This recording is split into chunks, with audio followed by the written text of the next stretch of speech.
Welcome back to Uncaged Guitar. In this video, I'm going to touch on a topic called voice leading. A lot of people get confused and battle with voice leading. I'm going to show you how easy it can be when you're using a tool like Uncaged Guitar. So what we're on the progression builder. We've gone and we've chosen a progression. I've just got the stock standard Axis of Awesome progression, but we could clear it and choose any chord we like. We can add custom chords, we can do whatever we like. So I'm just going to minimize these to make a bit of room. Now down at the bottom here, we have something saying voice leading. Now what voice leading is trying to keep the notes of the different chords as close to each other as possible when we move between chords. So what we have at the bottom here, this might look scary, but it's not. We have a fretboard for every chord we chose. You can see C, G, A minor, F, and that is the 1, 5, 6, 4. And we have all the chord tones for each of these chords, all the way up to the 7th interval of that chord. And where these green lines go down, it shows where there's a common tone between the two chords. So here you can see the 7th for the C carries across to the 3rd of the G. So that's actually the same note. So when we go from a C to a G, we can actually play that same note over both, and it'll be a chord tone in both, and the voice leading will be great because it's the same note. So these green lines are just identifying common tones between the different chords. But to make this a little bit easier, we can go down a bit more, and we look at the pitch stack. So this is your C, G, A minor, F, and these are the notes in each chord. So for now, I just want to choose one chord tone from each chord because I'm practicing. So for the C, I want to start on the root. I want to make it sound pretty good. I want to go to the 3rd because the green is the 3rd of the 5th chord. I want to go to the 3rd of the A minor chord, and maybe I want to go to the 7th of the F chord. That's the brown one. So you can see we're going to go from a root to a 3rd to a 3rd to a 7th. And here it tells you what the common tones are between the different movements between the chords.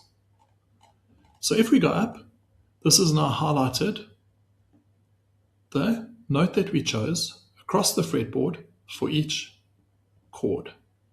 So now what we want to do, we want to lock the voicings down. We've chosen the ones we want, we're going to lock it. And now we can go and we can pick the position that we want to play. So again, it's probably easier just to think of colors. We want to go from red to green to green to brown. So here we want to pick a red.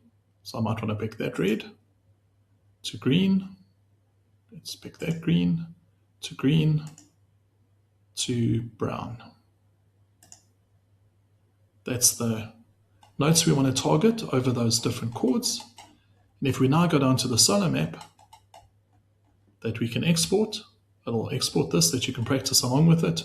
We can see that we want to hit C. We want to go through those. And I know that my system sound is not playing into the video, but what we could do is we could play this. And what it's going to do, it's progression.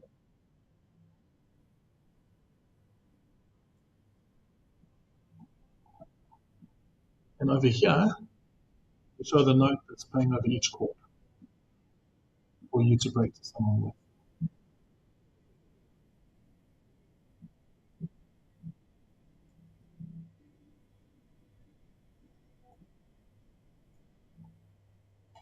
So basically what that is doing is it's cycling through the progression you chose, and it's highlighting the note at the time you need to play it over that chord. So it's helping to guide you to play through the different chord progressions, highlighting chord tones, and you can choose your voice leading as close as what you want. So here I'm a little bit further away, but here the voice leading is great because they're like right next to each other.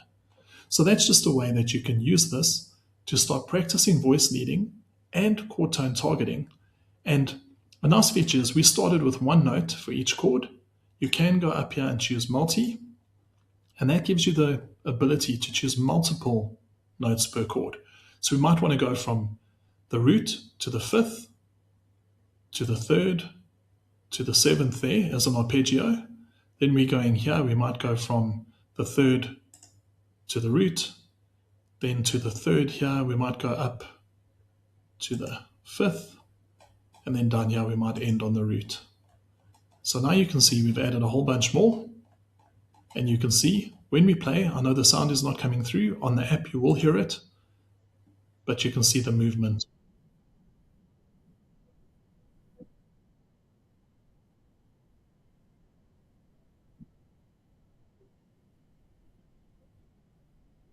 So a very, very nice way to be able to practice moving around and hitting chord tones. So I hope you use this tool, and I hope it adds a lot of value, and I'll see you in the next video. Thanks so much.